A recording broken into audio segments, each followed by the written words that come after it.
Why do you always end up paying more than you planned? It's not because you're bad at math. It's because of something called the anchoring effect, and it happens to everyone. Imagine you're negotiating your salary. The boss says, "We can offer you $50,000 a year." Suddenly, $50,000 feels like the starting point. Even if you were hoping for $70,000, you start thinking around $55,000 or $60,000. Why? Because the first number you heard became your anchor. Everything else looks bigger or smaller compared to it. This is the anchoring effect, or cognitive bias, where the first piece of information you receive heavily influences all your future judgments.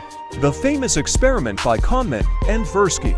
People were asked, what percentage of African countries are in the United Nations? Before answering, they spun a wheel of fortune that landed on random numbers like 10 or 65.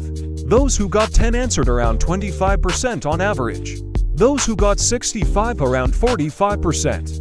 Just a random number changed their answer by 20%. Now let's see how this works in real life and how much money it costs you. First example, shopping. You see a jacket priced at $200.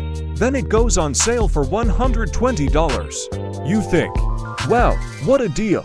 But if you saw $120 first, you might not even buy it for $120. The $200 became your anchor, making $120 feel cheap. Second example, restaurants. The most expensive dish on the menu is usually the anchor. It's there not to sell, it's there to make everything else look reasonable. That $80 steak makes the $40 pasta feel like a bargain. Third example, real estate. The seller lists the house at $800,000 way above market value. You negotiate down to $650,000 and feel like you won. But if the real market value was $600,000, you still overpaid by $50,000. The first number set your anchor. Fourth example, your salary. Whoever names the number first wins.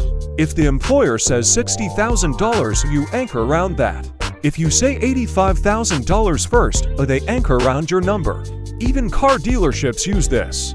They show you the most expensive model first, then everything else feels cheaper. Over a lifetime, anchoring costs you tens of thousands of dollars. You accept lower salary because the first offer was low. You pay more for houses, cars, clothes because the first price you saw became your reference point. How to protect yourself? Always ask, if I hadn't seen this first price, would I still agree? Do your own research before any negotiation. Know the real market value. In salary talks, try to make them name the number first. When shopping, ignore the original price and compare only to real alternatives. Anchoring is not your fault. It's how our brain works, and companies know it very well. If this video made you think about your last big purchase, hit like, subscribe, and drop a comment. Have you ever been anchored by the first price? What's your story? And if you missed the first video about the decoy effect, check it here. See you in the next one.